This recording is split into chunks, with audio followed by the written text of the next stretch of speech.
good day to all. We are going right now to install an Eclat Tibia cranks for my friend on his BMX setup, a new one. Right now we're going to the gas station first to fill up our tank because we don't have gas anymore. So let's fill it up first and we're going in there.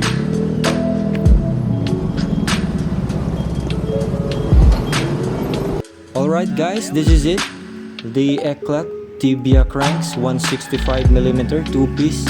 We have our 22mm bottom bracket. Also this Eclat torch, seat post, and the tools that we needed. An 8 and 6mm Allen wrench, and also a little hammer. Alright, wow, it's so fresh. Look at that. Eclat cranks. 48 spline, 22mm spindle, a 2-piece design. Alright, let's start this one.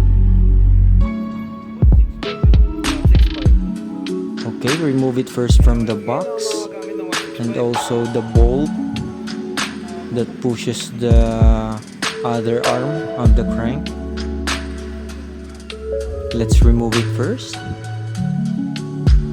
Alright, set it aside. We have this bolt as the lock of our chain ring.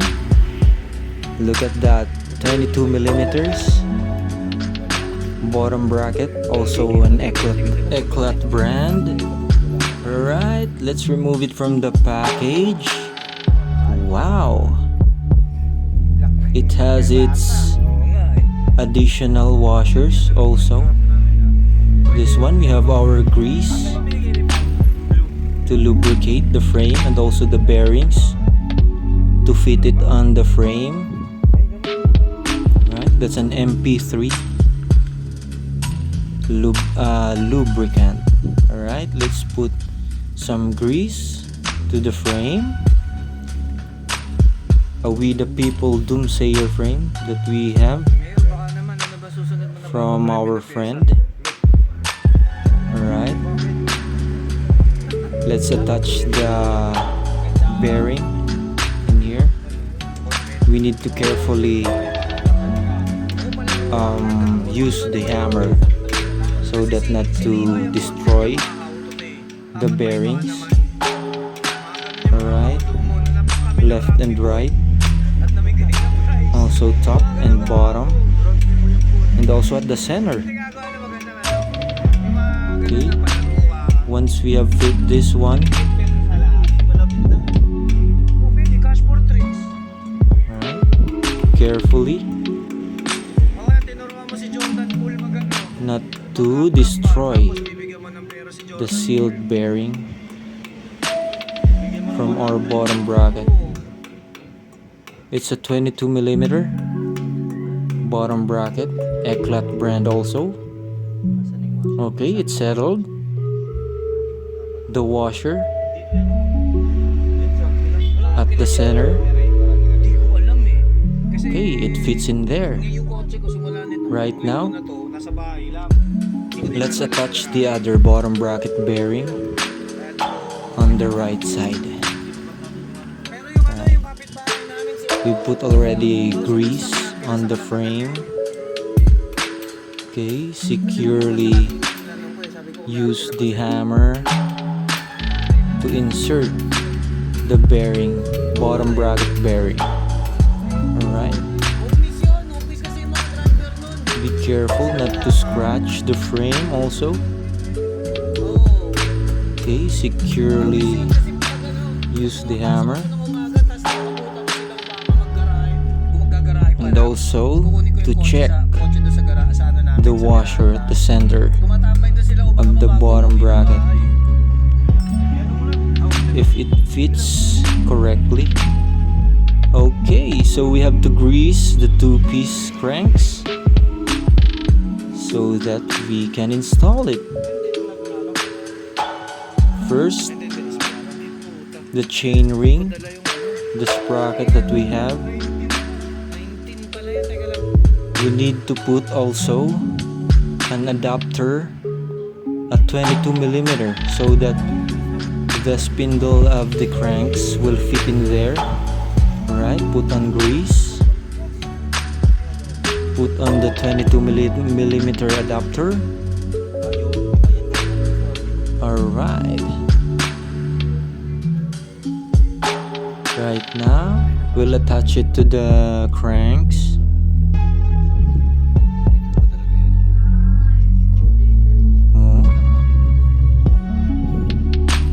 It's also a 25mm, sorry for that, a 25 teeth finned Reynolds sprocket, guard sprocket that we have. Alright, we have difficulty inserting the 22mm adapter, so we will use a spacer. The screwdriver, we can push it. Let's use another one. Alright, let's put this spacer that we have, the big washer, and also the hammer that we have. Alright, carefully stomp it so that it will go inside the sprocket. Alright, it slides already to the sprocket. And right now, let's check it.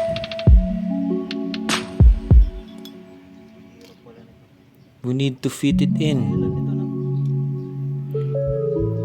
Alright, use the hammer slightly so that it will fit in. Okay, it's settled.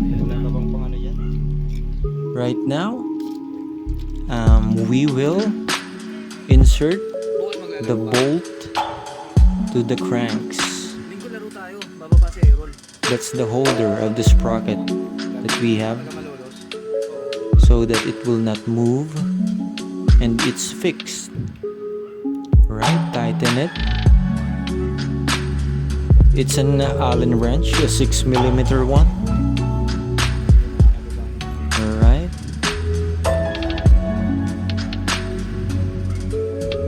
Tighten it so that it's tight. And the sprocket will settle on the cranks. Okay, 1, 2.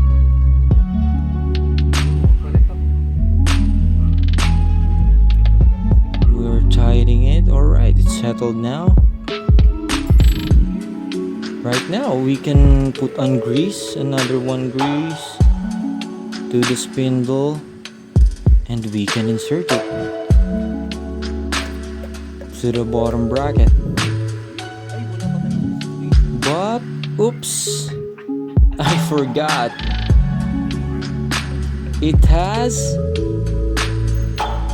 I forgot the spacer inside the sprocket, so we will need to remove this again to put on the spacer that we have.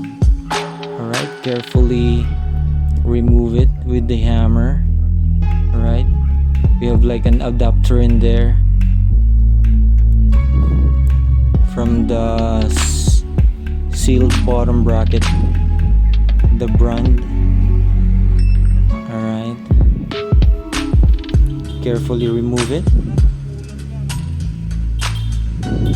Let's put on the lock of the bolt so that we can hammer it slowly so that it will push the cranks.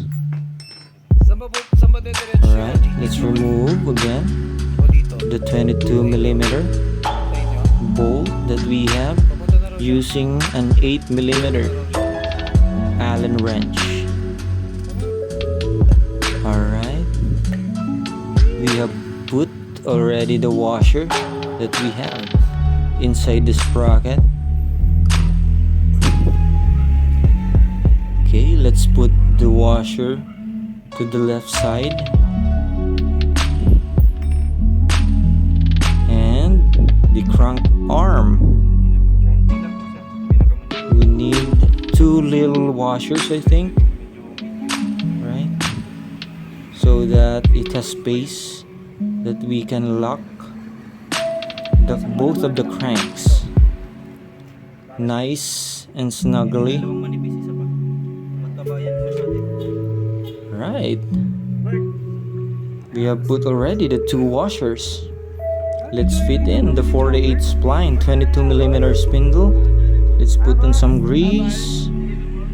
Right now, let's fit it. Right. Ooh, that's it. Finally, we will put on the bolt as the lock in here on the left side, a 22mm bolt, and we need to use this 8mm Allen wrench to fit it in and to push the cranks, the left crank arm. Alright, I think we need to put on some grease. Right, let's remove it first. Put on some grease so that it will fit in. Alright, let's remove it first. Put on some grease. And let's tighten it again. Whoop, whoop. Wow. Tighten it, make sure it's tight enough. Wow. That's a very good piece from Eclat 22mm Tibia cranks. 165mm arm length that we have in here. Eclat Tibia cranks model. Alright, it's settled right now. We can test ride it.